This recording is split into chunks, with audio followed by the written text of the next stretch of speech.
Before we go into the details of the news, let's join Ogiga as he brings us God Did It. Thanks a lot, RBIV. Now, up ahead on God Did It today, our brother Richard Woka says God is real as he testifies of how he and his workers survived an accident in Port Harcourt. Plus, he was once depressed, confused, and even suicidal, but is today very hopeful, managing a rapidly thriving business in Nigeria.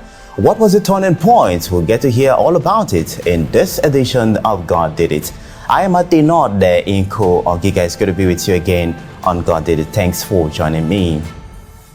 Now let's begin with Richard's testimony. He says at about 12:45 p.m. on Saturday, the 28th of May 2022, he and his workers were driving in a convoy on their way to deliver an item for their client here in Port Harcourt when they unfortunately had an accident. Richard says he was driving ahead of their delivery van when suddenly he saw a Sienna van who had lost control and heading straight to their lane. He managed to divert his steering and only sustained a dent to his car. But this was not the case for the driver of his delivery van, who sadly ran straight into it. Our brother Richard says, although his workers sustained minor injuries, he's very grateful to God for preserving their lives as they are all doing well and healthy. Absolutely remarkable, no doubt. The horse is prepared for the day of battle, but safety is definitely of the Lord. We join you, our brother Richard, and thanking God for his preservation upon your life and that of your workers.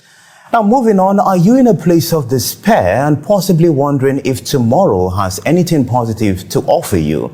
Then you need to listen to this next testimony.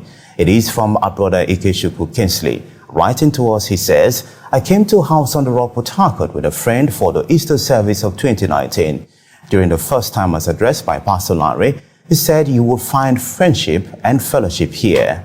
I have found family here and I'm grateful for it. One fateful Sunday, it was announced that the topic for the Jesus Alternative service was dealing with depression. I knew I needed to attend that service and I'm grateful to God for the nudge to go. I was depressed, confused and suicidal because everything I held dear was falling apart. My dad had died, my business went bankrupt, and I wasn't meeting up with my loan expectations amidst all the challenges. I thank God for the angel over this house, Pastor Larry Olusheye.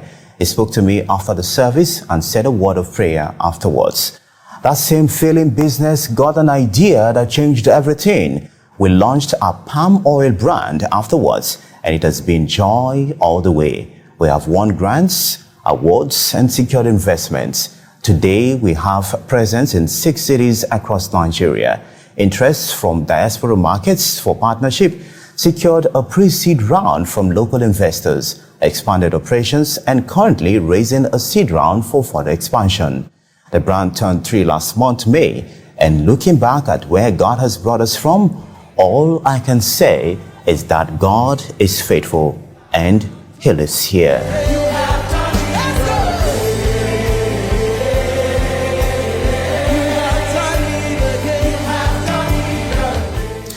Inspiring story, I'm sure you would agree. Our brother's testimony indeed proves that the word in season and the fervent prayers of the righteous sure has tremendous power.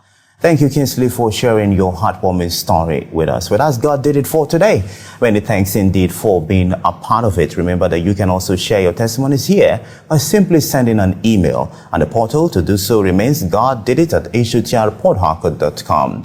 Once again, it's goddidit@hotrportharcourt.com.